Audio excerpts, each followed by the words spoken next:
Bismillahirrahmanirrahim. Elhamdülillahi Rabbil alamin. Ve salatu ve selamu ala seyyidil mursalin ve ala alihi ve ashabihi ecmain.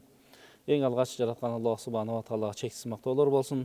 Андан кейін сүйікті пайғамбарымыз саллаллаху алейхи ва салламға Алла Тағаланың үзгілтіксіз салават саламдары болсын. Алланың жалғыздығына, Алланың барлығына, бірлігіне иман келтіріп, пайғамбарымыз саллаллаху алейхи ва салламның сүннетіменен жашаған сіздерге дағы дайыма Алла Тағаланың үзгілтіксіз рахматы мереми, хидаяты нұры, адал рызқысы, берекесі бола берсін. Урматтуу мусулман бир туугандар, бүгүнкү жума күнүңүздөр маарек болсун. Жараткан Аллах Субханаху ва Таала мына ушундай берекелүү куттуу күндөрдү аткарган баардык ибадатыңыздарды, жакшылык иштериңиздерди, дуа тилектериңиздерди Аллахым кабыл кылсын. Жараткан Аллах Субханаху ва Таала Кур'ан Каримде Аузу биллахи минеш шайтанир ражим ва ин таудду ниъматаллахи ла тухсуха. Бул аяттын маанисинде Алла Таала айтат: эгер Алла Тааланын силерге берген сыйын, нематтарын эсептей турган болсоңор, ал эсепсиз дейт. Башка бир аятта Алла Таала айтат: "Вама бикум мин ниъматин фаминаллах". Аллах Субханаху ва Таала тарабынан берилген бардык сый нематтар бул бардыгы Алладан деп, мына ушул эки аятта Алла Таала бизге жакшы бир багыт берип айтып атат. Мына ошондуктан биз Аллах Субханаху ва Таала берген сый нематтарын жакшы колдонгонго, аны жакшы жака багыттаганга дайыма аракет кылышыбыз керек. Эми чындыгында азыр биз айтып өткөндөй, Алла Тааланын сый нематтары бизге көп экен. Мына ошолордун ичинен биз Алла Тааланын бизге берген чын ден соолук жаатына бир аз көз чаптырсак. Пайгамбарыбыз саллаллаху алейхи ва саллам өз хадисинде айтат: "Ниматани магбунун фихима касирун минан нас. Ас-сиххату вал фараг". Чындыгында адамдын жашоосунда анын ден соолугунун таза болуусу, чың болуусу эң маанилүү ролду ойнойт деп айтсак эч качан жаңылышпайбыз. Анткени биз ден соолук таза болгон учурда, денелерибиз, алты мүчөбүз аман болгон учурда көптөгөн жакшы иштерди аткара алабыз. Мына ошондуктан адам баласы өзүнүн жакшы ден соолугун бекем кармап, ошол эле учурда убагын дагы жакшы колдонуу жаатында пайгамбарыбыз жанакы өзүнүн хадисин айтып атат: Алла Таала тарабынан адамга берилген эки жакшы сый бар дейт, эки жакшы немат бар дейт.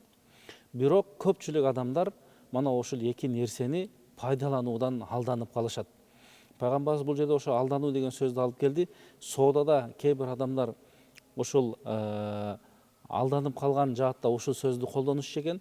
Пайгамбарыбыз мына ушул эки чоң нематты жакшы колдоно албаган, эгер соодада бирөө багы пайдасыз калган сыяктуу, бул адамдын дагы ошол эки нерсе менен көп бир пайдасыз нерселерди аткаргандыгы билинип калат экен. Анын эң алгачкысы бул ас-сихха, бул ден соолук, экинчиси бул бош убакыт экен. Мына ошондуктан пайгамбарыбыз өзүнүн бул хадиси менен адам баласы ушул эки нематты, эки сыйды жакшы колдонуп, ден соолукту дагы, бош убакытты дагы туура колдонууга бизди чакырып, мына ошонун артында жакшы бир ийгиликтерге жетүүнү пайгамбарыбыз бизге өзүнүн насааты менен айтып атат. Чынында карай турган болсок, аябай жакшы пайгамбарыбыздын сөздөрү. Эгер биз карай турган болсок, кээде адам бир жакшы иштерди аткарайын деп калса, бош убакыт таппай калышы да мүмкүн экен. Ал эми бош убакыт тауып, ошол жакшылык иштерди аткарайын десе, анын ден соолугу мүмкүнчүлүк бербей калышы мүмкүн экен. Мына ошондуктан биз ошол ден соолуктун дагы бар учурунда убакытты да туура пайдалануу жагына кам көрүп, ушул пайгамбарыбыз ушул хадисте айткан адамдардын катарында болбоого биз дайыма аракет кылышыбыз керек. Мына ошондуктан адамдын жашоосунда ден соолугу өтө маанилүү болгондон кийин биз мына ушул сейрек жашоонду дагы жакшы бир колго алып, колдон келишинче ден соолукту сактаганга аракет кылсак эң жакшы болот. Пайгамбарыбыз саллаллаху алейхи ва саллам өзүнүн хадисинде айтат: "Игтаним хамсан qoblal хамс". 5 нерсени аябай канимет же олжолуу бил дейт. 5 нерседен мурда. Хаятука qobla mautик. Бул дүйнөдөн өтүп кете турган, каза болордон алдың, сен бул жашооңдун баркын аябай жакшы билгин. Ошол жашооңду туура жакшы жашап өткөргөнгө аракет кылгын. Wasihhataka qobla saqamik. Ооруп калардан мурда ден соолугуңдун чыңдыгын, ден соолугуңдун тазалыгын жакшы билгин. Мына ошондуктан колдон келишинче ден соолукту бардык тараптан жакшы кароого аракет кылуу керек. Ва фирага кабла шуглик. Бир нерсе менен алектенип калуудан мурда сен бош убакытыңдын баркын билгин. Ошол бош убакытты туура пайдаланууга аракет кылуу керек. Ва шабабука кабла харамик. Ошондой эле улгайып карып калуудан мурда азыр жаш болсоң, ошол жаштыгыңдын кадыр баркын аябай жакшы билгин, ошол жаштыкты туура жолго багыттагын. Ва гинака кабла факрик. Жана бир колуңдагы Алла Таала берген байлыкты, ошонун кадыр баркын да жакшы билип, туура жолго сарптаганды үйрөнүш керек, сарамжал болгонго үйрөнүш керек.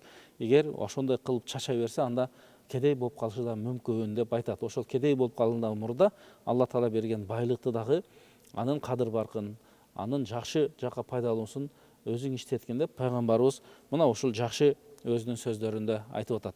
Мына ошондуктан биз биздин шариятыбызда Алла Таала көптөгөн ибадаттарды бизге парз кылып берип атат. Ошонун ичинде эң негизги 5 парзыбыз бар.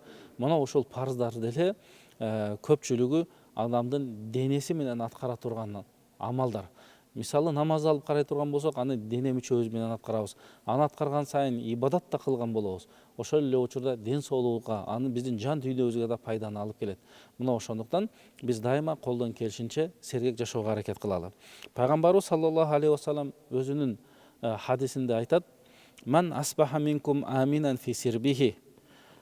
Ким эртең менен ойгонсо, тынч жакшы мамлекетте ойгонгон болсо, мындайча айтканда ойгонсо, тынчтык деген бир жакшы өкүм сүргөн мамлекетте болсо. Ва индаху кута йомихи. Анын бир күндүк тамагы бар болсо.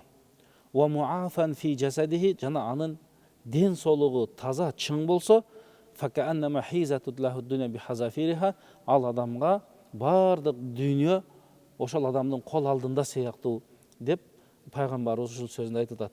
Биз бул хадистен жыйынтык чыгара турган болсок, чындыгында ден соолук бул эң бир адамга керек болгон түгөнгүс байлык экенин бизге кабар берет. Пайгамбарыбыз саллаллаху алейхи вассалам мына ошол адамдын өзүнүн ден соолугуга кам көрүү жаатында адамдын эң жаман толтурган жери дейт. Эң бир жаман толтурган жери бул өзүнүн ашказаны дейт. Эгер биз ашказанга көп тамакты жеп алган болсок, ашыкча жеп алган болсок, мына ошол адамга бакы жамандыктарды алып келет, балки ооруларды, дарттарды алып келет. Башка бир накыл сөздө, данышман сөздө айтылат: "Ал-маидату байтудда" дейт. Адамдын ашказаны ошол дарттын булагы дейт. Мына ошондуктан ашыкча жеген күндө деле адамга балки оорулар, ар кандай нерселер мына ошондон да келип калуусу мүмкүн экендиги айтылып атат. Пайгамбарыбыз хадисин улайып айтат: "Бихасаб дибни адама акалатун юқумна сулбаху." Адам баласы ушу өзүнүн курсагы бир аз тое турган, кыймылдай турган, аракет кыла турган бир аз тамак жесе болот. Эгер ушунчалык эле болбой жатса, анда ашказанды 3кө бөлүү керек. Бир бөлүгүн сууга, бир бөлүгүн тамакка, бир бөлүгүн мындай дем алганга деп пайгамбарыбыз бизге өзүнүн жакшы бир багытын берип жатат. Мына бул жаатта дагы биз пайгамбарыбыздын чыныгы бизге айтып аткан медицинасы деп да айтсак эч качан жаңылышпайбыз. Башка бир сөзүндө пайгамбарыбыз айтат: "Азибу таамакум бизикриллахи вассала ва ла танаму алейхи тагфалу кулубукум." Бизде ата бабаларыбыздан аябай жакшы алган тарбиябыз бар. Тоюп туруп эч качан жатпагын, тоюп туруп уктабагын деген сөздөрү бар. Мына ушул биздин ата бабаларыбыздын накыл макал сөздөрү мына ушул пайгамбарыбыздын хадисинен алынгандай сыяктуу. Пайгамбарыбыз айтат: "Силер өзүңөрдүн тамагыңарды намаз окуп, Алла Тааланы зикир кылып сиңиргиле" дейт. "Вала танаму алейхи." Жана ток болуп уктап калбагыла, балки капилетте калып каласыңар, жүрөгүңөр капилетте калып калат деген пайгамбарыбыздын сөзү бар экен. Бул жаатты дагы биз карай турган болсок, пайгамбарыбыз өзүнүн үммөтүнүн баарынын ошол дем соолугуна кам көрүү жагын айтып атканын билебиз. Бир сахаба айтат: пайгамбарыбыз саллаллаху алейхи вассаламдын жанында отурат элек дейт. Анан бир киши келип пайгамбарыбыздан сурады дейт. Ошол пайгамбарыбыз жана киши келип неме кылганда, сүйлөшүп отурганыбызда пайғамбарыбыз саллаллаху алейхи вассалам биздин жаныбызга келгенде пайғамбарыбыздын чачынан бир аз суулар тамчылап жакшы бир жыттар чыгып аткан дейт. Ошондо биздин ичибизден бирөөсү сурап калды дейт. О Алланын элчиси, бүгүн сиздин маанайыңыз аябай жакшы го деп сураганда, бир жакшы кубанычтуу кабар болдубу, маанайыңыз жакшы дегенде, пайгамбарыбыз ооба деди. Аллага шүгүрлөр болсун. Жакшы, ушундай маанайым жакшы дегенде, анан айранадалар кандай бул жакшылык, кандай деп өздөрүнчө эле сүйлөп калып, бул байлыкпы же башкабы деп сүйлөшкөндө, ошондо пайгамбарыбыз мындай жооп берди. Ла баса бил гына лиман иттака. Бир адамдын бай болуусу эч нерсе эмес. Бул бай болсо боло берсин. Алла Таала рызкы, нематты берсе бере берсин. Бирок ал байлык жакшы болот, ошол адам такыба болсо дейт. Мындайча айтканда, такыба адам гана ошол байлыгын жакшы, сарамжалдуу, туура пайдалана алат экен.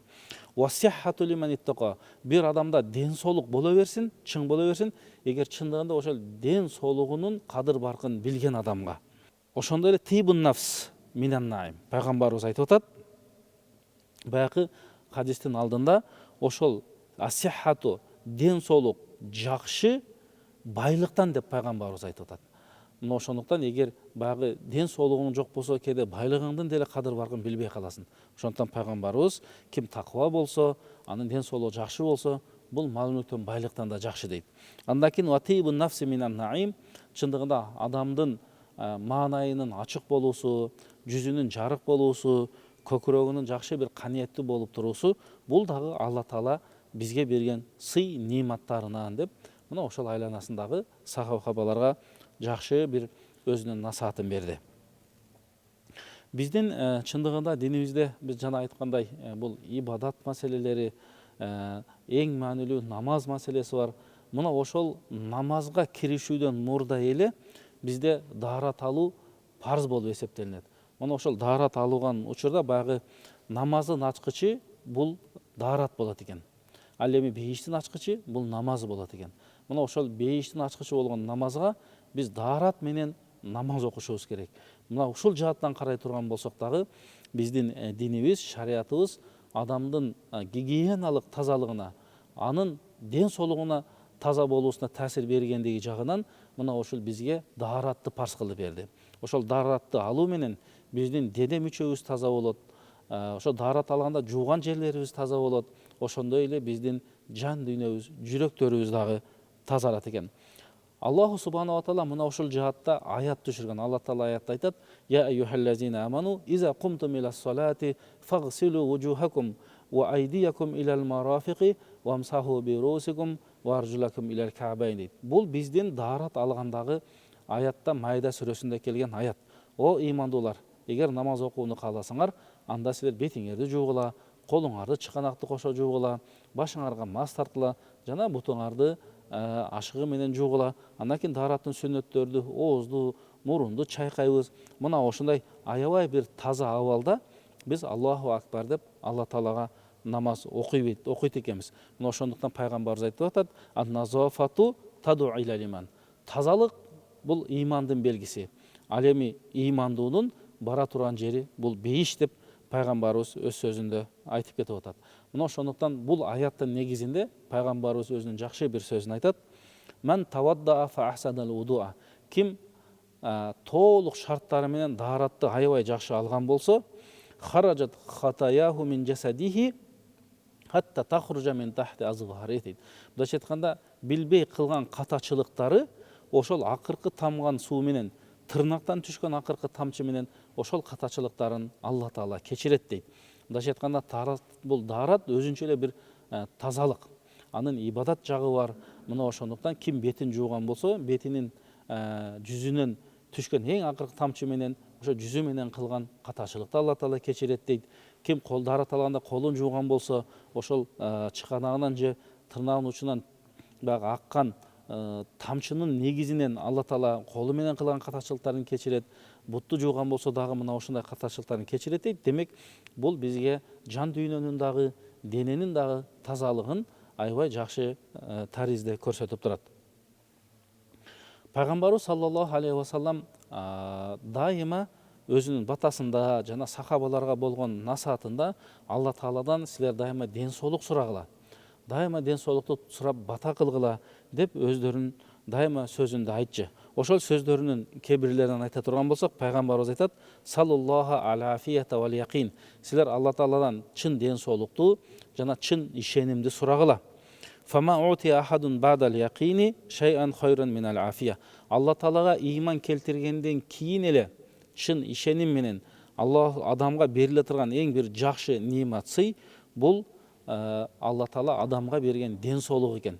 Мына ошондуктан ушул эки нерсени, ыймандуулукту, бекем ыймандуулукту, ден соолукту Алла Тааладан сурагыла деп пайгамбарыбыз саллаллаху алейхи вассалам өзүнүн насаатында айтып атат. Мына ушул хадисти Имам аль-Маннави төмөнкүдөй түшүндүрөт. Ден соолук дегенде ассаламату минал асқами вал бала. Алла Тааладан ден соолуктун тазалыгын, ар кандай жаман дарттардан силер таза болгонду сурагыла дейт. Ал-афияту тадфау анху амраду дунья фи қалбихи ва баданихи. Ошол чын ден соолукта болуу, ошол ар кандай адамдын денесиге келе турган, жүрөгүнө келе турган оорулардан сактайт дейт. Ошондуктан биз гигиенаны аябай таза сактаган болсок, көңүл бурган болсок, мына биздин эң негизги ибадатыбыз дагы мына ушул тазалык менен баштап аткандыктан, мына ушул жаатта биздин динибиз жакшы маанини берип, бул нерсеге олуттуу кароону чакырат. Пайгамбарыбыз саллаллаху алейхи вассаламдын үйүнө бир 3 киши келет. Анан пайгамбарыбыздын ибадаттарын сурагандан кийин эмнегедир бул үчөө аз деп эсептешет экен. Анан бирөөсү айтат экен: "Мен эч качан түндө уктабаймын, намаз окуй беремин" дейт экен. Экинчиси: "Мен эч качан оозумду ачпаймын, тамак жебеймин, орозо кармай берем өлгөнчө" деп айтат экен. Үчүнчүсү айтат экен: "Мен эч аял албаймын, ошол ибадат кылып өтөм" деп үчөө сүйлөшөт экен. Мына ушул үчөөнүн сүйлөшкөнү пайгамбарыбызга жетип калыптыр. Анан пайгамбарыбыз айтат: "Буларга жолуккандан кийин жанакы сөздү силер айттыңарбы? Анда мени угуп тургула" деп пайгамбарыбыз айтып атат. Чындыгында Аллага касам ичемин, силерге караганда дагы Алла Тааладан көбүрөөк мен коркомун. Жана Алла Тааланы улуктоо сезими менде силерден көбүрөөк. Бирок мен, дейт пайгамбарыбыз айтат, асуму афтир, орозо кармаймын, оозумду ачамын, намаз окуймун, түндөрү уктаймын, кээде туруп түндө тахажжуд намазында окуйт, бирок сөзсүз түрдө уйкунун дагы үлүшүн беремин. Атазавважун ниса, үйлөнөмүн. Ким менин ушул сүннөттөрүмдү таштаган болсо, ал менден эмес деди пайгамбарыбыз. Мына ошондуктан пайгамбарыбыз саллаллаху алейхи вассалам өз сөзүндө айтып атат, бул жерде жанакы адамдар ушул ишке берилип, өздөрү кыйналып кала турган, жана ден соолуктарына зыян боло турган жаактарындагы пайгамбарыбыз өзүнүн данышмандыгы менен түшүнүп, өзүнүн кыяматка чейинки келе турган үммөттөрүнө мына ушундай бизге жакшы насааттарды берип, пайгамбарыбыз айтат: "Ахаббул амали илаллахи таала адвамуху ва ин қалла" дейт. Алла Таалага эң жакшы сүйкүмдүү амалдардан ал аз болсо дагы дайыма уланып туруусу деген пайгамбарыбыз өз сөзүн айтып кетти. Мына ошондуктан урматтуу мусулман бир туугандар, ден соолук маселеси бул өтө маанилүү адамдын жашоосунда. Ошондуктан бул ден соолуктун чыңдыгына көп Алла Таалага шүгүр айтышыбыз керек. Алла Таала Кур'анда айтат: "Ла ин шакартум ла азиданнакум". Эгер шүгүр кылсаңар, мен өзүмдүн рызкы нематымды силерге көбөйтүп бере берем дейт. Мына ошондуктан ден соолуктун барлыгына дайыма Алла Таалага шүгүр кылалы. Аллах субханаху ва тааланын өзүбүздүн, үй бүлөбүздүн, мамлекетибизде жашаган адамдардын дагы ден соолугунун чың болуunu суроо менен бирге биз мына ушул пайгамбарыбыздын насааттарын аткарганга дайыма аракет кылалы.